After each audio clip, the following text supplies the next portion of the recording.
Welcome back to the Unnamed Project, where I give you the other half of what I said I'd give you.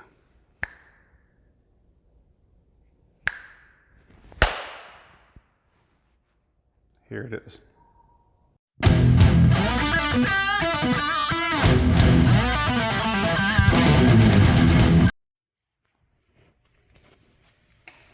Okay, well, the exhaust out of the way, that is a huge thing. Next thing, we're going to attack the cooling system. Sorry about the background noise there, everybody. It's just, like I said before, we have a wash bay kicking around here. So, went ahead and removed the hose, which is right there. So, this hose obviously kind of in the way. So, took that out of the way. Now, what I'm going to do here is I'm going to put two, geez, what are these called? The carb boots. There we go. I'm going to put two of these in here. And then, oops. I'm going to put two of these in here and see exactly how much room I have. So, I'll mount those up and get right back to you. Well, if we're that far, might as well slap some carbies on there. There we go. So, turns out I got quite a bit more room than I expected here. That's actually pretty good.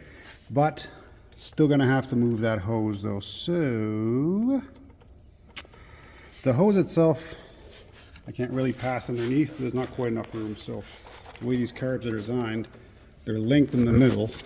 And fuel has to pass down there. Come on. Fuel has to pass down there. Because of that bar, I don't think I'll be able to make it. So, we're going to go onto the outside here, basically put a 90 degree directly on top of this, very, very tight 90, maybe even angled a bit backwards instead of forward like that, and then we're going to plug our hose directly onto here, come all the way around, go back over here, 90 degree there, come out to here, 90 degree, come out to there, 90 degree, and then 90 degree this way. Ooh-wee. But hey, look at that. I got two carbs there. Guys, if you made it this far, make sure you hit the subscribe button. It'll help me greatly. Put engine in, take engine out. Yeah.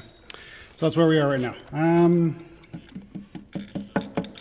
Not sure about this guy yet. We're going to go ahead and knock off all these studs too. We're not going to need them anymore. Also, I've scribed in here. Both carburetors have a little notch there. So I've went ahead and just kind of made myself a little scribe. We're going to go ahead and just pound that. Now, I know a lot of you guys are probably wondering what I'm going to do with this guy. Because if you can tell, there's a scribe line. Come on. Scribe line right here. That's my engine. So there is no room whatsoever. So, you guys have probably noticed there's also other scribe lines. So basically, I'm pretty sure you've guessed it by now. So what I want to do, I'm going to remove this belly pan completely, right? So there's rivets all along on both sides here. And then I'm going to cut it. Oops, sorry. Cut it right here. Cut it in the same place on the other side. And then remove this completely. Then we're going to build another belly pan that has basically a pyramid notch right here. So that's going to hang out underneath of the sled. Basically, I don't need much. I need maybe, I don't know, an inch more depth than this. And then the hose is going to go into here, come back up there, and then go back into the carb, into the water pump. Can you imagine hooking up my water pump to my carb? Man, I'm an idiot.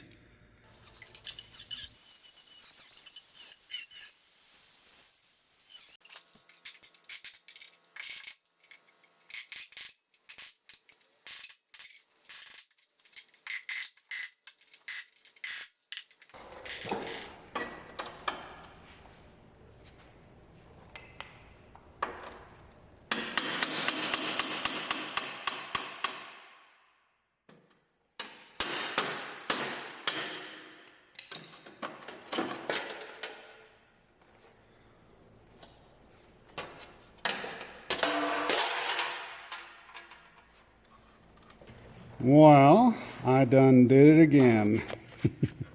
I didn't really like the idea of cutting it right here. It didn't seem right. It didn't seem right.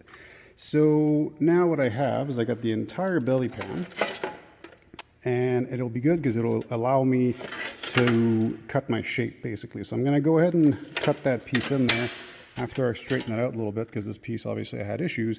And then I have my lines right here of where the hose has to go. So what I'm going to do is cut the entire piece. Then afterwards I'm probably going to cut about, let's say, a 1/2 inch outside of this on both sides, and then put it back on here, get the right dimension, tack a piece across the top so that now my two parts don't move and they're at the right width. Then afterwards focus on trying to get this part to go down and allow us to have room to put our hose basically, right? And then while I'm there,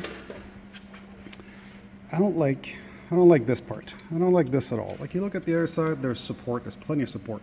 But here it's like, it's not giving me the warm and fuzzies. So what I'll do is I have some of that 3/8 aluminum plate, same as this basically, but it's straight, like straight flat bar, if you will. And we're going to go ahead and put a piece underneath here and then use bolts wherever I can. So there'll be a bolt right there, one here, one on the inside, one here. We'll drill another hole right there, put another one. And you know what? It'll be a lot better than having absolutely nothing at all. So that plus the thicker material I'm planning on putting underneath here, I think it'll be pretty good. So we'll get that plate marked out and cut out, and then we'll see how it sees.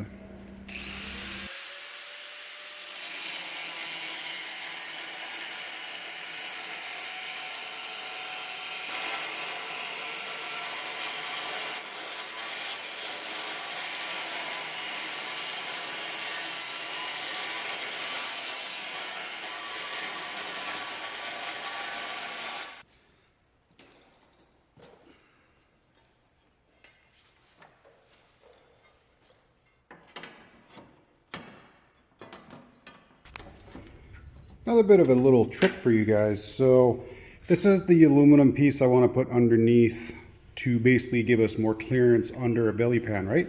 Now, if you score it part of the way, it'll bend exactly where you want. So now I'll just put this thing in the vise, and then when I go to bend it, it'll bend exactly at those lines, and I'll be able to make the shape that I want. So we'll give it a try and then get back to you. So yeah, there we go. Just have to use the vise and then basically just play with it a little bit there, tappity tap. Gonna weld the top, welding the seam here, and then it'll be good as new.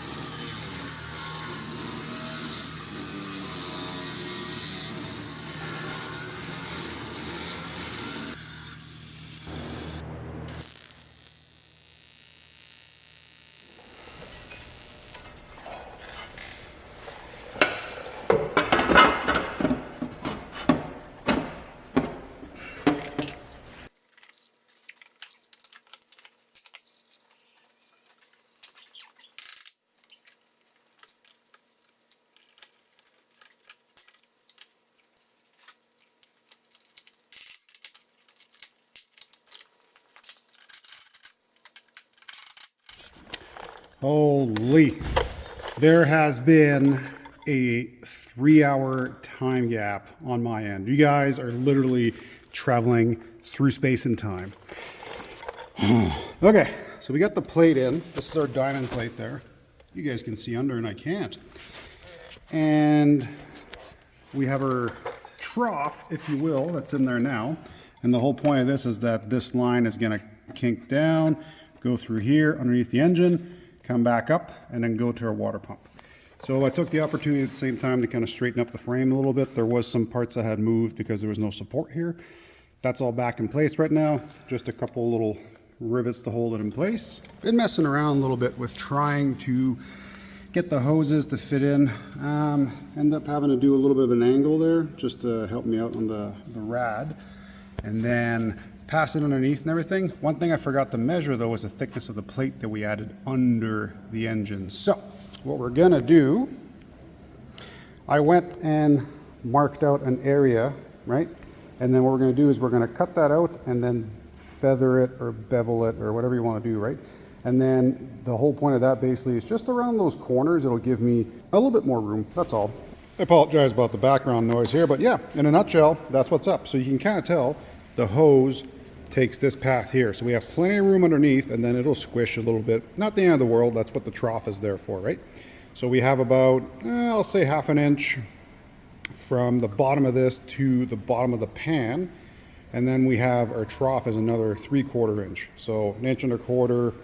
It'll squish a little bit because the hose that goes down there is actually 1 inch ID, which means we're gonna squeeze it a little bit, but honestly, not the end of the world. Most of those hoses have a 1 inch inlet, but then it shrinks down to about 3/4 or so, and then goes up again to 1 inch towards the end. So I'm pretty sure we'll be fine. We'll try to test fit this thing with the hose in the hole, and oh, I'm so excited. I'm excited. All right, got the engine in there. I'm gonna try to show you. There we go. You can kind of see down there. There we go. So you can see where our hose passes through the notch that we just made.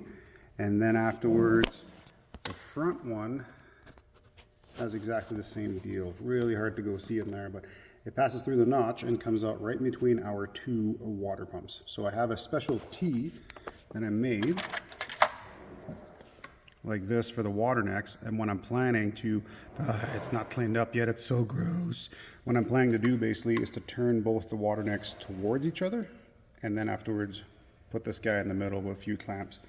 So when it gets to this, there's obviously still 2 water pumps. Ooh, let's not look at this, shall we? I'll put my thumb there. Okay. Yeah, do I cancel one? No, I don't cancel one. So we're gonna have the 2 of them because there's separation in here in the case. So this one is gonna cool this cylinder, part of this one's gonna cool the other part, and this one's gonna cool that one as well. So what I wanna do, I need to feed this thing. And I kinda was messing around a little bit. The original one goes like such, yes. And then what I have is a part on the ground. What I got is the second one here. There we go. It's oriented the other way. I already cut the top because I was trying to play around and sort my life out here. So what I want to do, in a nutshell, is cut the top of this guy off, line it up, weld this, there we go, onto one part. Once it's on the engine, right, to line it up. And then on the bottom here, we're gonna put one of the water necks basically, and then hook up right to it. The good part about that is that I'll be able to also drill on top, put another water neck on top of the right size, because there needs to be another line that comes on the top here. So that's gonna take care of 2 birds and 6 gooses, or whatever the term is.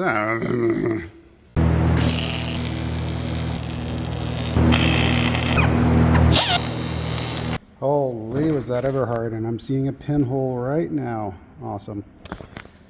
This material here is the same stuff as the base plate. I don't know if you guys remember, I told you I had such a hard time with the base plate, and this wasn't any different. So I ended up starting over multiple times, cleaning up, putting another pass on, cleaning up, putting another pass on.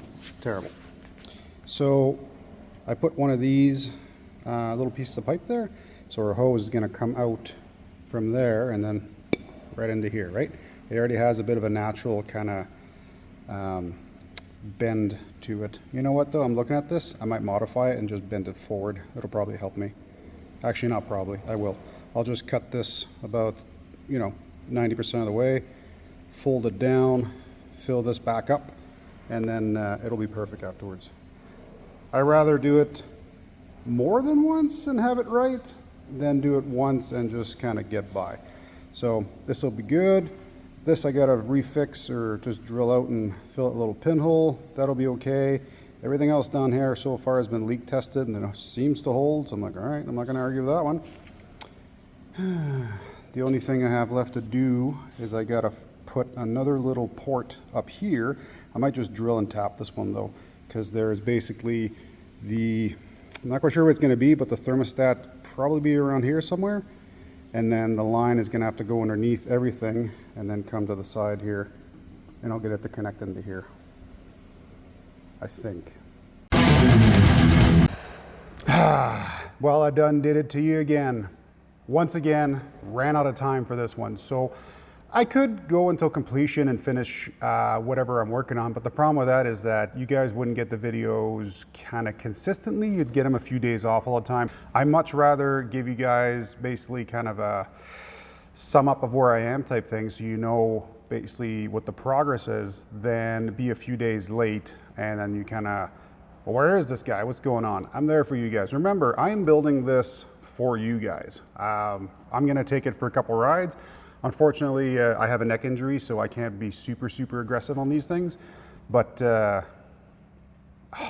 can't wait. I can't wait. It's gonna be epic. The next one's gonna be interesting. I know it is. What's it gonna be? Probably carburetors. Carburetors definitely have to happen. Airbox. Might start touching on ignition. I know a lot of people have been kind of worried about the ignition. Don't worry about it. That little guy, don't worry about that little guy.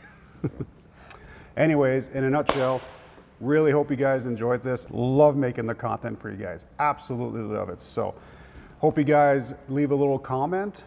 You know what? Any positive, any negative, I like all that stuff, because there's a lot of stuff. For example, a lot of you viewers have mentioned a gentleman called Alan Milliard. I apologize if I messed up his name, but I discovered him thanks to you guys' comments. So I appreciate, I really appreciate it. And then it shows me you guys have interest in this. Anyways, I diverge. Go ahead, comment, like, share, hit the old subscribe button. Remember, that subscribe button is free. I can't stress how much I appreciate when I get subscribers. It is support for me, and it's showing that you guys actually have an interest in this. So it means a whole lot. Your man Porter here, signing out. We'll see you on the next one.